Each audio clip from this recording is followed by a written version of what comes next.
This is Ambassador Joseph Rutabana. He's the current ambassador of Rwanda to the State of Israel since August 2015. He is also accredited as non-resident ambassador of Rwanda to Cyprus as well. He has also served as the defense and military attaché of the Rwandan embassy in South Africa. Ambassador Joseph Rutabana was also the head of the Rwandan diplomatic office in, I hope I'm not pronouncing it wrong, Khartoum, Sudan. He has also had a long military career, first by participating in the Liberation War, which stopped the genocide against the Tutsi in Rwanda in 1994, and subsequent other assignments, including serving as the permanent secretary in the Rwandan Ministry of Defense. He holds a degree in French and political science from the Makerere University in Uganda and has attended several defense and security courses, etc. He is married to Ivy, right over there, and they are blessed with 3 sons, one of which, right here. So, enjoy, and let's go around.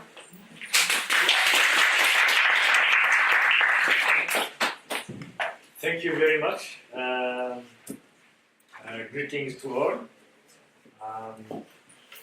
As just introduced, I'm Ambassador Joseph Rutabana, the Ambassador of Rwanda to Israel since August 2015, as mentioned. Prior to this current posting, I also served as a defense attaché in our embassy in Pretoria, then as head of our diplomatic office in Sudan from 2006 to 2012. And this is the reason why I was requested to give the Security Council as someone who served in Sudan for 6 years and during the period of the conflict, which I'm sure you are discussing here. My country decided to open a diplomatic office in Khartoum in 2006 because Rwanda was already the second largest troop contributor to then African mission in Sudan, AMIS.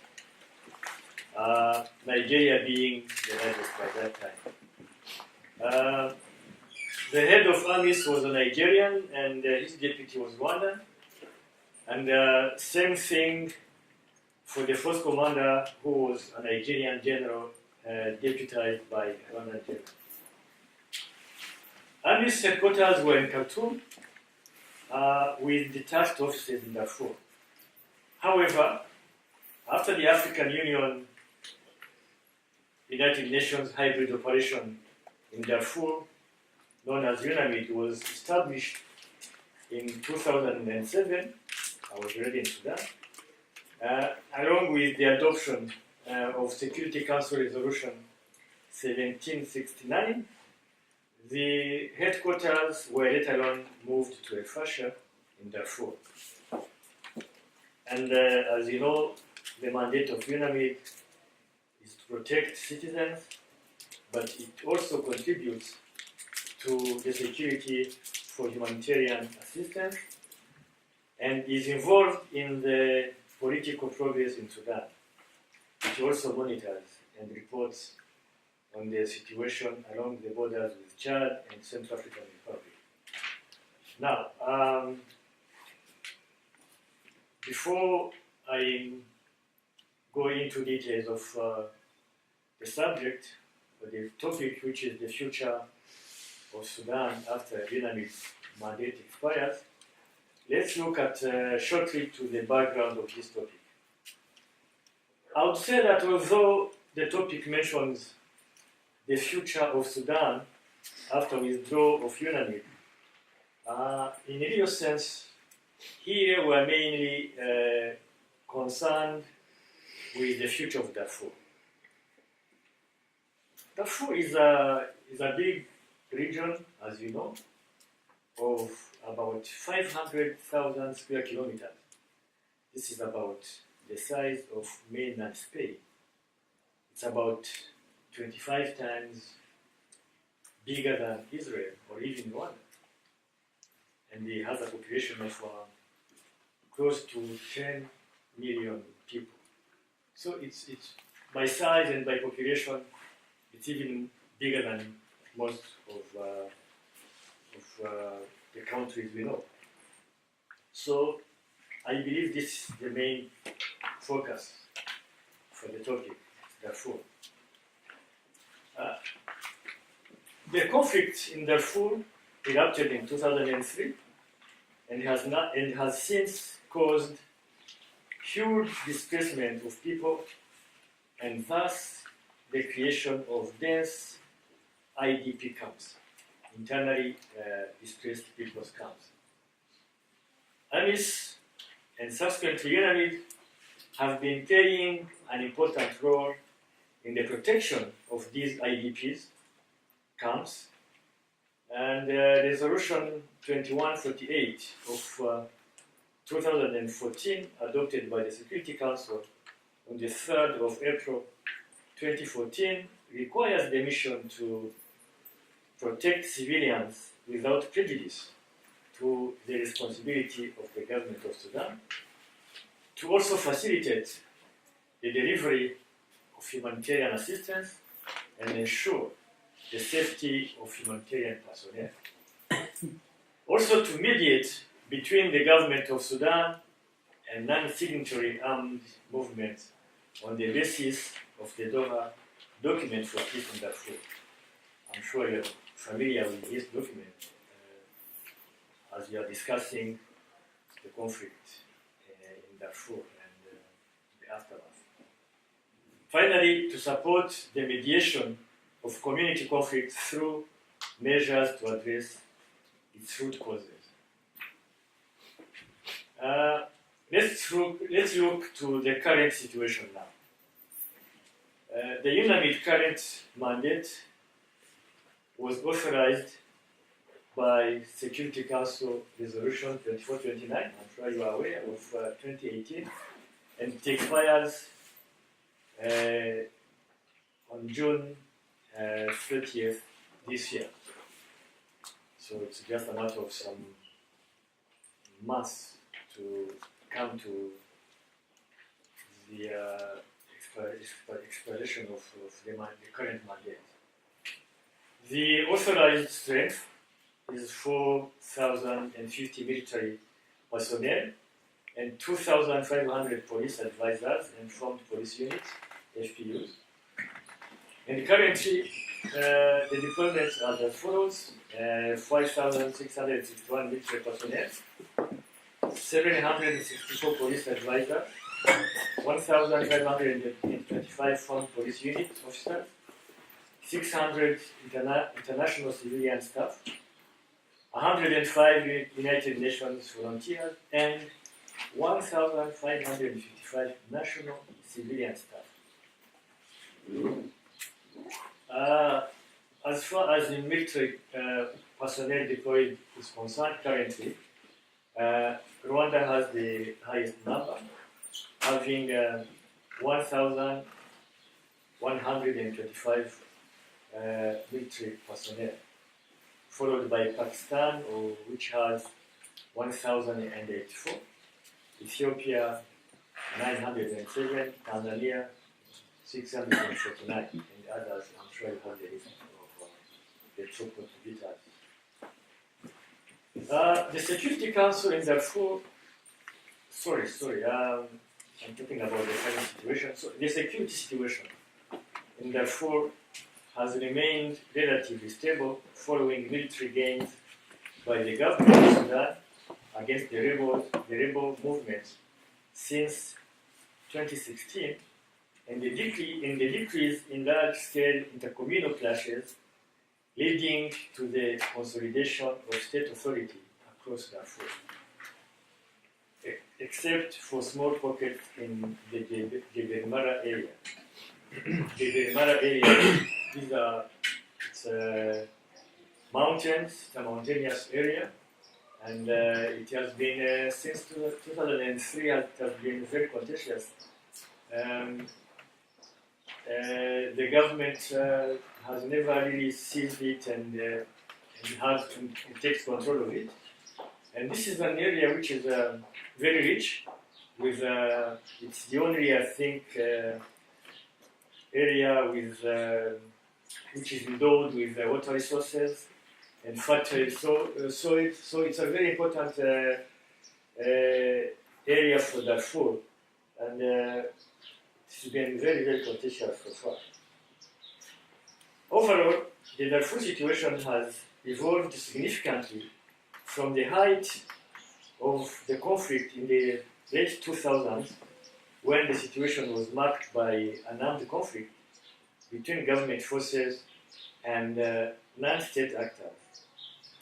Today's conditions are better described as those of lawlessness and criminality, aggravated by a protracted humanitarian crisis, continued human rights violations, and the lack of development.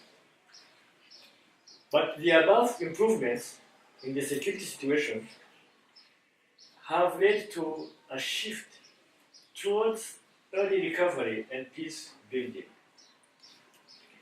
Recovery and development efforts are, however, hampered by low confidence in governance and rule of law institutions, by the destruction of infrastructure, by limited livelihoods and employment opportunities, by the erosion of social cohesion and community stability, by unresolved land ownership, by unsustainable management of natural resources, and finally by poor access to basic social services. As a result, many conflict-affected people are still dependent on humanitarian assistance.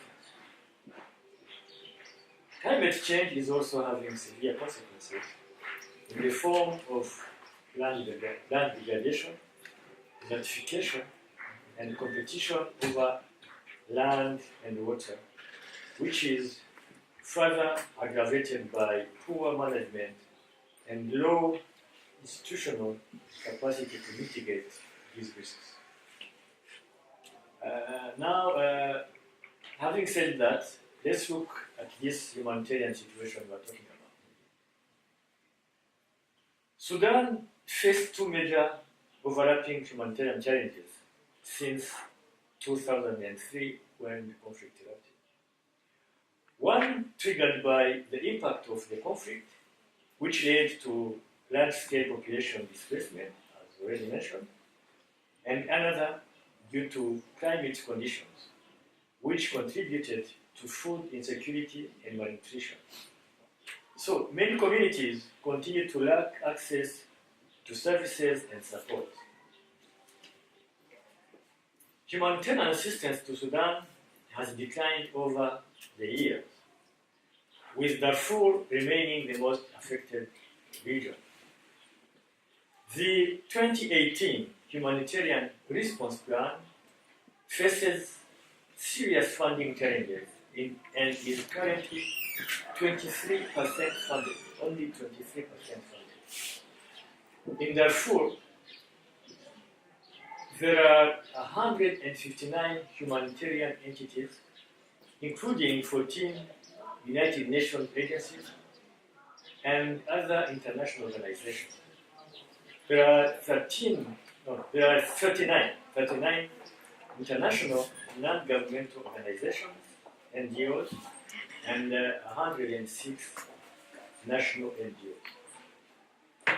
According to the 2018 Humanitarian Needs Overview and Humanitarian Response Plan, there are 1,997,000 IDPs in Sudan, of whom some registered 1.6 million IDPs are living in camps in Darfur. And this is why I was telling you that Darfur is the main focus in this topic. It's the main region where we have this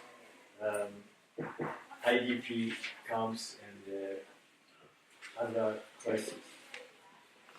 While the assessment of unregistered IDPs vary considerably, the United Nations Humanitarian Agency and partners estimate that an additional 500,000 IDPs live in host communities and settlements in Darfur.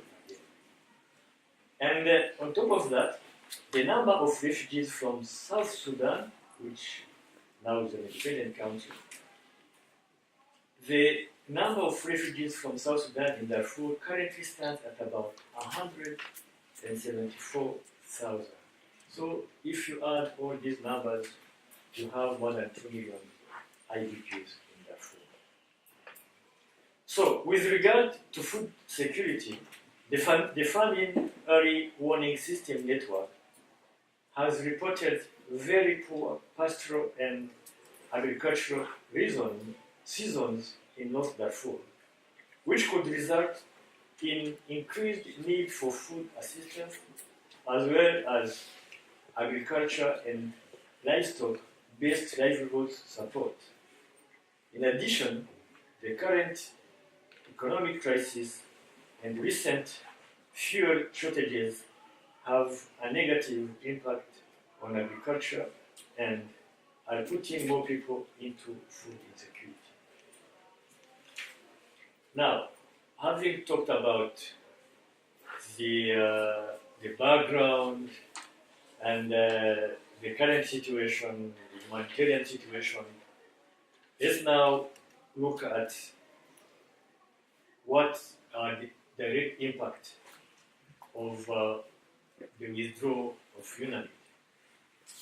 So, I'm going to talk now about the closure of team sites and impact of UNAMID withdrawal.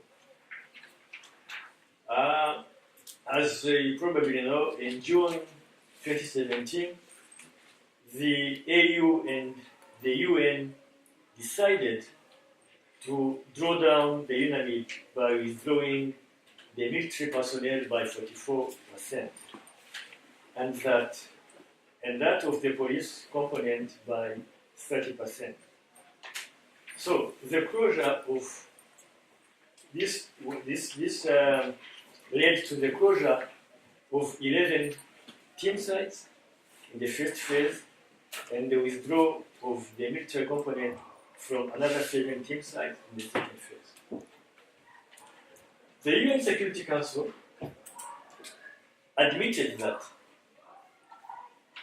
the security situation in Darfur has improved, but it decided to reinforce its presence in the mountainous area of Rutabana, as I mentioned before, because there is no cessation of hostilities as a Sudan liberation movement, faction led by Abdel Wahid al-Nur, via SLM Abdel Wahid, refused to declare a unilateral truce or to engage in peace negotiations. Last July, the United Security Council unanimously decided to extend for 1 year the mandate of the UNAMID and also to reduce the number of its troops in line with an exit strategy aiming to close the hybrid operation in 2 years, next year, in 2020.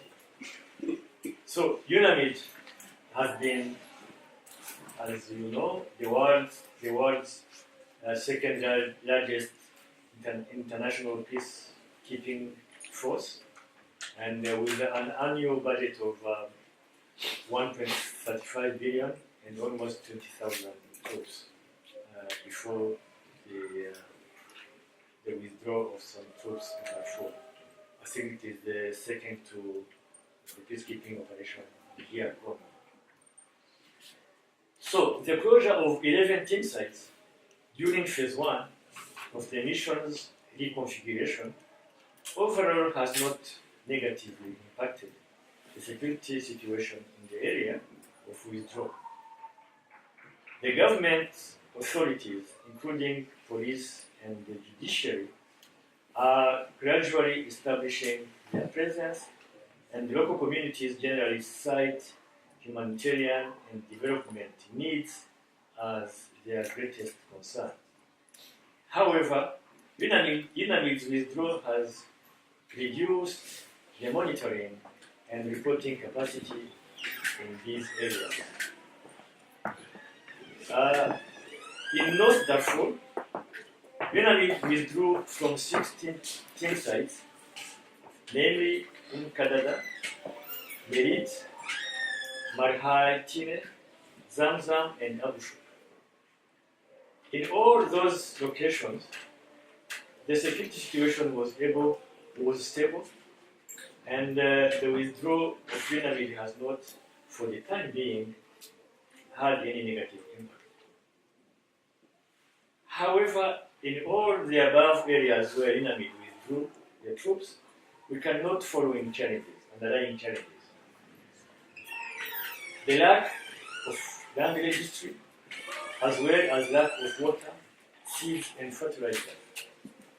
We also note the absence of police inside and outside the camps, the lack of medicine and water, and also the occupation of lands by new settlers, as well as lack of access to food and healthcare.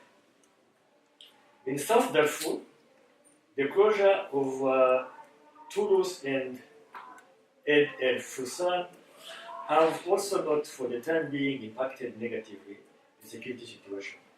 However, there were specific requests for tools to enhance agriculture production.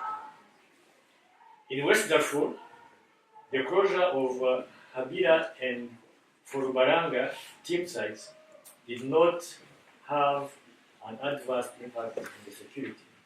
And in East Darfur, the closure of Muhajiria team site did not affect the security, but community leaders requested more food, shelter, seeds, farming, tools, and medical care.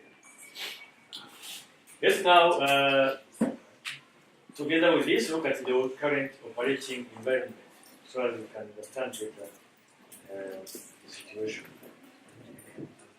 Currently, the situation is dominated by what can be described as having cases of banditry and criminal activities, which remain a prominent feature of the security situation in Darfur due to several factors, including the deterioration of economic conditions, the conflict over natural resources, and the presence of weapons among citizens.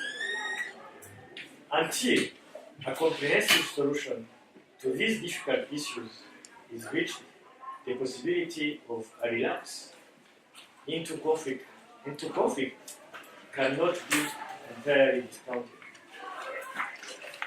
While peacekeeping activities should focus on the most precarious areas where the protection of civilians, humanitarian support, and mediation of local conflict remain a necessity to further the peace process, a substantive investment in peace building, recovery, and development all over Darfur is crucial to further the peace process in Darfur.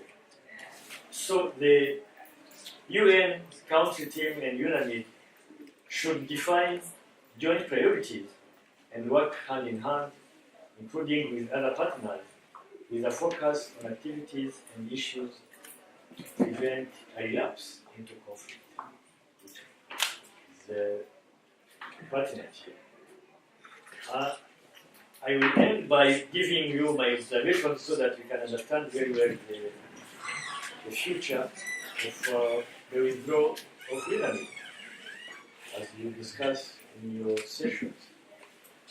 Improvement in overall security situation in Darfur have created the conditions for UNAMID to prepare its exit after more than 10 years in Sudan. the military successes of the government against the rebel movement has visibly changed the landscape.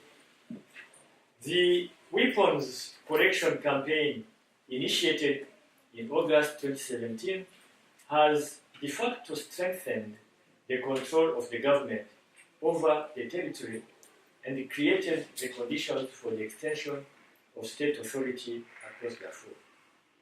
Although no major displacement took place over the last 2 years, durable and pragmatic solutions need to be found to enable the settlement of almost 2 million IDPs. Recent practices of some Darfur state governments in this context need to be considered while advocating for the principles of voluntary return and the right to access to land. Successes of the local governments and the native administration, with UNAMID support in reducing intercommunal violence, should be sustained with adequate measures in addressing land and resources related issues. The positive impact of the weapons collection campaign on the security situation and the control over armed militia need to be reinforced with measures based on the provision of the Doha Document for Peace in Darfur, the DDPD. The full implementation of the DDPD to benefit the people of Darfur and to avoid a relapse into conflict is crucial. In order for UNAMID's exit to be successful, the government of Sudan has to do its utmost to provide security, rule of law, and basic services to all its citizens in Darfur, and to address the root causes of the conflict within this framework. But my opinion is that considering the emergence of current social uprising in Khartoum and other parts of Sudan, the government might not be in position to optimize focus on Darfur. Maybe let me say something here. The main problem is resolving the root causes of the conflict. The conflict started in 2003, as mentioned, and it started with some communities or some tribes in Darfur who were fighting the establishment. And in Darfur, almost 100% of the people are Muslim. But those who started the movement, including the JEM, Justice and Equality Movement by Ibrahim Khalil, SLM by Mini Minawi and Abdul Wahid, who are Muslim but from the black population, they are fighting to change the establishment whereby the political power has been dominated by the Arab Muslims. This is different from the South Sudan, which later on seceded and became an independent state. For South Sudan, it was different because South Sudan was mainly claiming that they're not having their share in political dispensation, but also being Christians and having a country which is ruled by Sharia law. They could not continue, and they finally got their independence. For Darfur, the current establishment has been the root cause of the conflict. And unless this is really resolved, what I've cited above is going to be problematic. And as I said, with additional problems now in Sudan, it's quite challenging. But also, the international community needs to accompany the government of Sudan by providing the necessary financial support so that early recovery, peace building, and development activities can be undertaken in a sustainable manner. such support is even more critical in light of the current economic crisis, which has had a serious impact, especially in rural areas, and is a threat to stability. This means, and that's why I'm concluding, this means that the UN, in my opinion, might maintain some presence, probably with a different mandate, but I believe that considering what I have mentioned, it looks like the situation is not favorable for a full withdrawal of UN if we really want to resolve and have a sustainable solution to this situation, to this conflict. So I was asked to give you some insights about this topic as someone who served in Sudan for 6 years. It's not an easy task to predict the future of Sudan after the withdrawal. What I have done is just to try and show you the background and the current situation and what has just been done so far in terms of reducing the numbers and what is happening now and what is the current situation after withdrawal from some team sites. Otherwise, I think my time has elapsed, and I will give you time for questions if there is any, and wish you very successful and very good deliberations in the Security Council. And I'm sure you have more information about this topic. So thanks for your attention. Does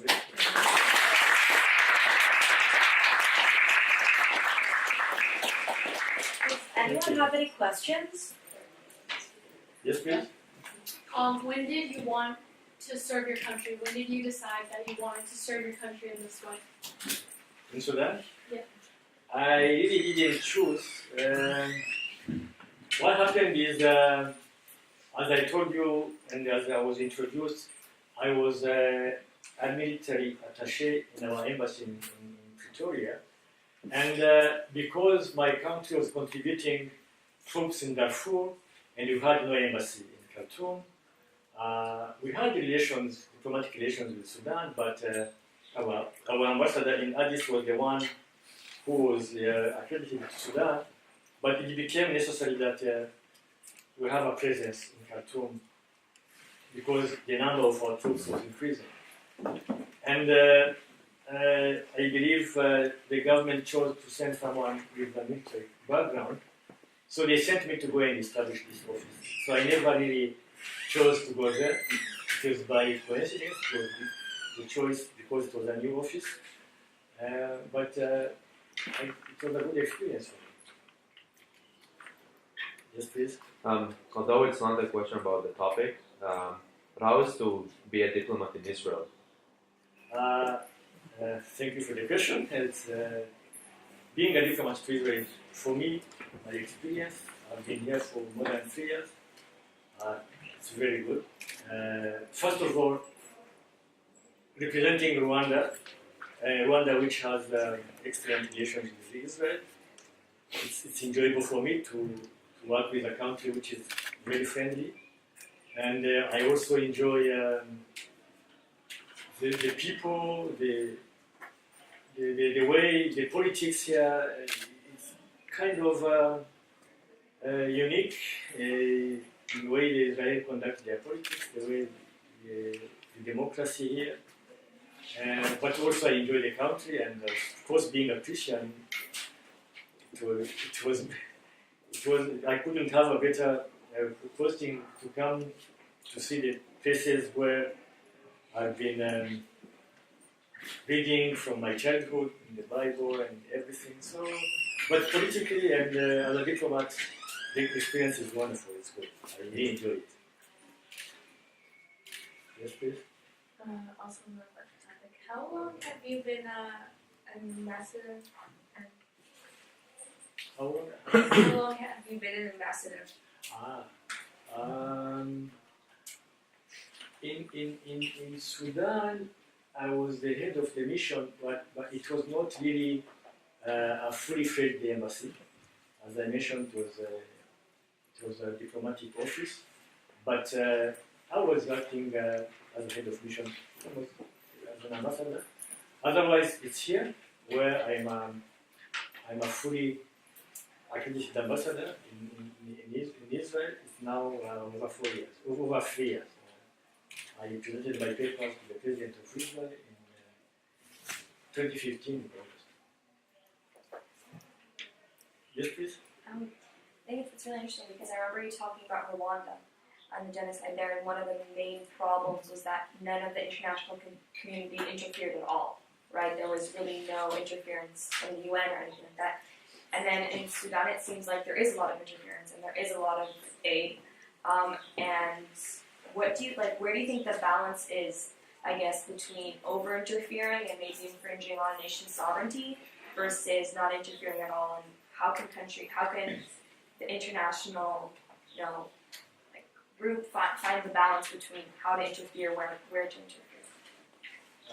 It's a very pertinent question. In 1994 in Rwanda, when the genocide took place, unfortunately, the UN, instead of intervening and stop the genocide, they instead withdrew and reduced the troops. So UN could not do anything, did not do anything at all. They just left the people of Rwanda being massacred and butchered, and later on some world leaders like Bill Clinton and Albright and some other Belgium and other countries recognized this, that they failed the people of Rwanda. In Darfur, the African Union was quick to intervene, maybe because of the lessons learned, and that is actually why Rwanda was among the. I think we were the first one to send 130 troops immediately in 2004, because we knew that interfering or intervening where it's necessary is the best thing to do, because otherwise, what would be the role of the international community? What would be the role of African Union if people from one member are being killed and you're just playing politics? So I think in Sudan, it has somehow helped to mitigate, because remember when the conflict erupted, the government's response was creating a militia to fight the rebels, and of course the militia not being well controlled start killing people. But with the immediate intervention of peacekeepers, armies, and later on UNAMID, it reduced the killings. And so now, coming back to your question, how to balance? I think there are many ways of doing this before even intervening. There is some other forms of diplomacy which are used before sending troops when a crisis is emerging. You can use before peacekeeping. You can use some other forms by sending emissaries and trying to mediate the parties in conflict. But for me, I believe when it is obvious that people are being killed, I think intervention is the last resort to do. So the balance is kind of difficult because of the mobilization of resources. Sometimes too late when you intervene, you come because of the bureaucracies and mobilization of. This is a voluntary. I mean, troop contribution is not. You cannot force a country to send troops. Countries have to volunteer to send troops. So sometimes it takes long to get these troops, to get the resources needed, and maybe you go a bit late if people have. So that's why preventive diplomacy before reaching the peacekeeping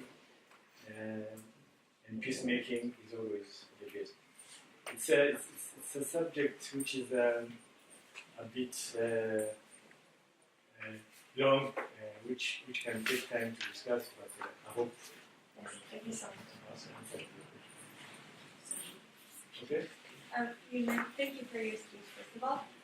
You just mentioned the peacekeeping operations that are operating in different nations in Africa, and I wanted to ask about your thoughts on like how to combat all like the rape cases and the child rape cases that are happening through these peacekeeping operations in multiple places all over Africa, Central Africa, and South Africa. Yeah, it's a very difficult question to answer because normally peacekeeping tend to take place when there are kind of political conflicts where the government authority is being challenged and the government intervenes by fighting. Basically, when there is a civil war, what you're talking about almost is kind of it's really a violation of human rights for sure, but which is within the normally within the authority of the government of the system to solve. Raping and other violations, government should normally solve these kind of problems internally, but unfortunately sometimes it happens. But unless you are talking about this happening in a conflict situation, is that your question? Yeah, especially by like peacekeeping Okay. military men. You mean the peacekeepers committing this? Mhm. Oh, I didn't. Okay. This is unfortunately has happened. In Sudan, in South Sudan, and I think it's happening in Congo and Central African Republic. Again, of course, the UN has the responsibility to stop this and to catch the culprits and take them to face justice to their countries. I think it is a problem which has been which is being now seriously considered by the UN, the DPKO, the Department of Peacekeeping in New York. My opinion is this really should be dealt with seriously, and whoever is caught doing it. Some countries have tried to address it, though sometimes they only withdraw their troops when they go back home. I remember, like in Central African Republic, the French withdrew their troops who were accused of this kind of behavior. In Congo, some countries, but I have no direct answer. But I agree with you that this is a serious challenge which has to be addressed by otherwise. And again, sometimes it's delicate. It's delicate because these missions are taking place in countries which are poor countries. And I know some peacekeepers are just taking advantage of the poverty and, for example, abuse young girls by giving them nothing, and they draw them into prostitution and this kind of thing because of poverty. There was a mission some time back in Burundi, which is our neighbor, and some South African peacekeepers were also withdrawn because of this, whereby it's difficult to determine if it is criminal or not when we are trying to pay someone because of poverty. So it's a question which has to be addressed for sure. And thank you for bringing this issue. Thank you so much.